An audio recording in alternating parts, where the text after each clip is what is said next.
তোমার ভালোবাসা মহৎ না। কথা কি ক্লিয়ার নাকি ভেজাল আছে? ভেজাল আছে। আজকে তোমার কোনো কথাই আমি শুনবো না। আজকে কোনো কথা আমি বলতেও দিব না। না শোনো, ওই যে আমি একটা কাজ করতেছিলাম। আরে মোবাইলে একটা কাজ করতেছিলাম, তুই শোনো শোনো। আরে মাকে রাখো কিন্তু। মা কি হয়েছে সেটা বলবো না?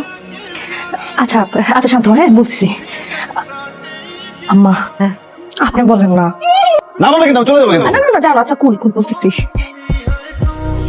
মানে তুমি তুমি তুমি বাবা হইতেছ। আমি প্রেগন্যান্ট। আলিম কই তুমি বাবু? আলিম মজা কর। আলিম বাবা আমা আলিম ওখানে গেছি। আলিম কি হইছে? বাবা কি হইছে? কি হইছে আমার সাথে? আমা ওখানে গেছি। আমার ডাক্তার ডাক্তার আমায় বলছ লাগবে। ও না না না না না মামা মামা ডাক্তারের মনে কিচ্ছু লাগবে না, আমি বুঝে গেছি। অনেক খুশি সংবাদ পাইছে তোমার ছেলে, আনন্দে ফিট খেয়ে গেছে, কিচ্ছু হবে না। পরকীয়া। কি বলতেছো রুমকি? হ্যাঁ আমি সত্যি বলছি। তবে একটা জিনিস চিন্তা করে দেখো, আমি খুব স্পষ্টভাবে বলে দিয়েছি যে তুমি কখনো বাবা হতে পারবা না। তাহলে তোমার স্ত্রী প্রেগনেন্ট হয় কি করে? এটা তো আর এত ইজি না যে ওয়াইফাই এর মাধ্যমে প্রেগনেন্ট হয়ে গেল। আমি 110% শিওর তোমার ওয়াইফ পরকীয়া করছে। আমি এটা বিশ্বাস করি না, আমি কোনোভাবে বিশ্বাস করি না। ম্যাম, আপনার সঙ্গে কাজ করতে পেরে আমি নিজেকে ধন্য মনে করছি। আমি আসলেই অনেক লাকি যে আমি আপনার মতো একজন বস পেয়েছি। আপনার আন্ডারে কাজ করলে আমি শিওর আমি অনেক কিছু শিখবো। Thank you so much ma'am. Ma'am, আমি চাচ্ছি আপনি আমাকে একটু মাথায় হাত দিয়ে দোয়া করে দেন প্লিজ। আরে না না দোয়াটা করতে হবে না। তুমি ক্যাপেবল। আমি জানি তুমি খুব ভালো।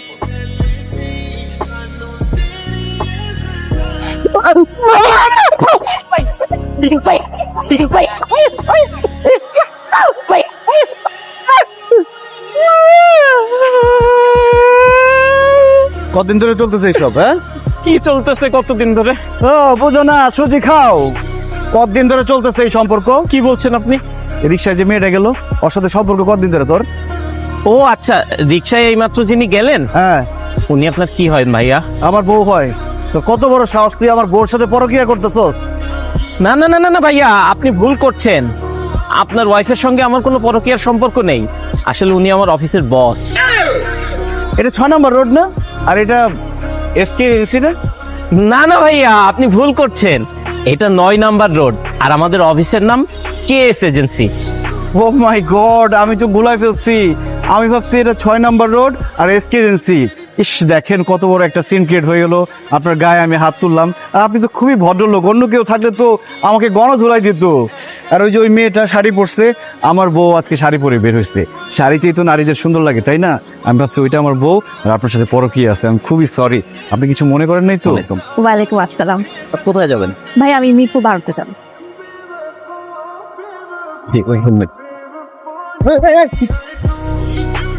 কতদিন ধরে চলতেছে এইসব? 2-2.5 মাস যাবত। কি আলিম তুমি অফিসে যাও নাই? অফিসে গেলে তোমাদের হাতে নাতে ধরতে পারতাম। কি বলতেছো এগুলা? হাতে নাতে ধরছো মানে? তোমার সাথে আমি পরে কথা বলতেছি। এই তুই কে? কোন এলাকার তুই? তোর বাড়ি কই? তোর ঘরে কি মা বোন নাই? আরেকজনের বউ নিয়ে ঘুরতে ইচ্ছা করে? আপনি কি এসব উল্টাপাল্টা বলতেছেন? আমি পাঠাও ড্রাইভার, ম্যাডাম আমরা কল করছে, আমি চলে আসছি। ওরে বাপ রে বাপ, আমার কি বলদ মনে হয়? সব বয়ফ্রেন্ড ধরা পড়লে পাঠাও ড্রাইভার হয়ে যায়। ইচ্ছা মতো যখন পিড়ামো তখন তোর আসল কথা বেরোবো। আলিম তুমি কিন্তু সিনক্রেট করতেছো মান সম্মান যা। কিসের মান সম্মান? আমার জীবন চলে যাইতেছে, সে আছে মান সম্মান নিয়ে। এই ম্যাডাম, এসব পাগল ছাগল কোত্থেকে আসেনি কে? ভাই আই এম রিয়েলি সরি। আসলে হয়েছে কি আমি তো প্রেগন্যান্ট, তাই বাইকে তো উঠা একদমই নিষেধ। আমার মনে ছিল না, আমার হাজবেন্ড এসে একটু রিয়েক্ট করে ফেলছে। I am really sorry. তা আপনার হাজবেন্ডকে বলেন হেলিকপ্টার কিনে তারপর উড়ে নিয়ে যাইতে। তা পাঠাও কল দেন কেন? সূর্য আপনি এইরকম ব্যবহার করতেছেন কেন? ব্যবহার আর কি দেখছেন? দেন আমার ভাড়া দেন। ভাড়া দিব মানে? আমি তো এখনো রাইড শেয়ারই করলাম না। আমি কোত্থেকে ভাড়া দিব? কেন ভাড়া দিব? আপনি আমার সমালোচ করছেন, আপনি আমার ভাড়া দিবেন না, এটা কেমন? এই তুই আমার বউর সাথে চিল্লাচিল্লি করে কথা বলছিস কেন? কত টাকা ভাড়া হয়েছে তোর? 200 টাকা ভাড়া। তো 200 টাকা আমি দিতেছি। ফকিন্নি যেভাবে চিল্লাইতেছিস না, সারা জীবন তোর বাইকে চালাইতে হইব, জীবনে কোনো উন্নতি হইব না। এটা তোর 200 টাকা যা। তুমি এটাকে কি বললা? এই লোক আমার বয়ফ্রেন্ড। এটা দেখে মনে হয় তোমার বয়ফ্রেন্ড?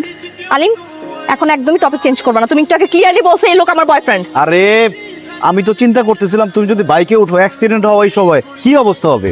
তোমার এখন একটা প্রেগন্যান্সি পিরিয়ড চলতেছে না, এখন একটা হরমোনাল ইমব্যালেন্স চলতেছে। এই জন্য তুমি সবকিছু সন্দেহ করো। সন্দেহ করলে সংসারে শান্তি পাবা না। হাই, রিয়া কোথায়? কি? এখানে কোনো রিয়া টিয়া থাকে না জান। আরে দুষ্টুমি করছো না আমার সাথে তুমি? হ্যাঁ, আমি জানি না রিয়া কোথায় থাকে। এই, তুমি কি রিয়ার হাজবেন্ড? তোমার তো অফিসে থাকার কথা, তুমি বাসায় কি করতেছো? এই আমি কখন অফিসে থাকবো কখন বাসায় থাকবো আপনাকে বলবো কেন? আপনি কে? আমি রিয়ার ফ্রেন্ড, অনেক ক্লোজ ফ্রেন্ড। কেন, রিয়া আপনাকে বলে নাই? অবশ্য আমি রিয়াকে বলতে মানা করছিলাম। কেন আপনি বলতে মানা করছিলেন কেন? যদি আমার প্রেম নেন ভাইয়া, এটাই তো সবচেয়ে ভাইটাল সময়। এই সময় যদি আমার জানের কেউ কেয়ার না করে তাহলে কি হবে? তুমি তো খালি অফিস নিয়ে ব্যস্ত থাকো, আর মাও তো অসুস্থ, তাই না? সবকিছু কি খেয়াল করে রাখতে পারবে? আমি আছি, আমি পুরা দায়িত্ব নিচ্ছি। আমার জানটাকে আমি খুব সুন্দর করে কেয়ার করবো। চল চল চল চল চল। এটা রাখো।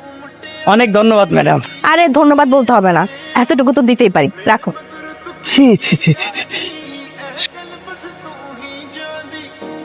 কিরে তুই আমার দিকে এরকম চমকায় উঠলি কেন? আলিম ভাই, আপনি আসমকা দেখে আমি ভয় পেয়ে গেছি তো তাই। আমারে কি তুই জীবনের প্রথম দেখলি? আমারে দেখে ভূত দেখার মতো চমকায় গেলি কেন? কতদিন ধরে চলতেছে সব? কিছুদিন ধইরা। গরিব মানুষ তো, অভাবে স্বভাব নষ্ট হয়ে গেছে গা। বউ গার্মেন্টসে চাকরি করতো, বউ তো মরে গেছে গা। এখন একা একা লাগতেছে। যাই হোক ভাই, আমার ভুল হয়ে গেছে গা, আপনি আমার মাফ করে দেন। ভুল হয়ে গেছে? হাতে কি? হাত বের কর। না কিছু না, বুঝলা যান, কিছু নাই। হাত দেখাতে বলছি না?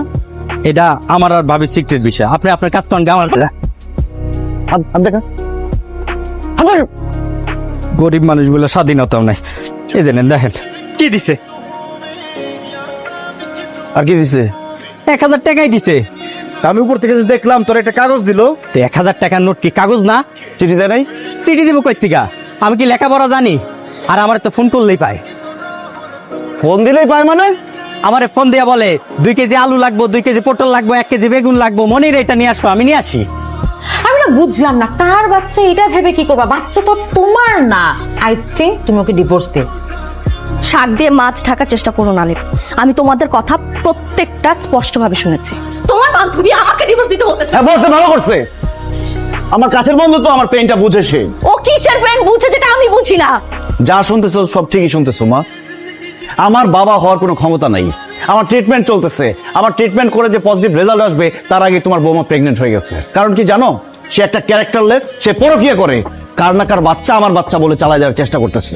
তোমার বান্ধবী মিথ্যা বলতেছে না সত্যি বলতেছে আমি জানি না, আমার জানার দরকার নাই, কিন্তু আমার এটার প্রমাণ লাগবে। তুমি দেখাতে পারবা না? কোনো সমস্যা নেই, আমি টেস্ট করাবো মা। সেটাই ভালো, আজকে টেস্ট করাবো। ঠিক আছে, আবার টেস্ট করাবো।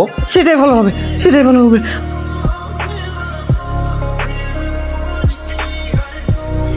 দেখো দেখো এখানে কি লেখা আছে? এখানে স্পষ্ট ভাবে লেখা আছে আলিম বাচ্চা জন্ম দিতে সক্ষম। কেন করলে এটা তুমি? কথা বলতেছো না কেন? রিয়া, আমি তোমাকে সব বলছি। আমি আসলে খুবই সরি। আসলে আমি আলিমকে অনেক আগে থেকেই পছন্দ করতাম। আলিম সেটা জানতো না। তার মাঝখানে আলিম হুট করে তোমাকে বিয়ে করে ফেললো, যেটা আমি কোনোভাবেই মেনে নিতে পারছিলাম না। প্লিজ পারলে আমাকে।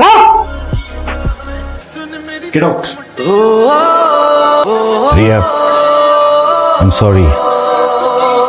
আমার আসলে তোমাকেই বিশ্বাস করা উচিত ছিল। হ্যাঁ,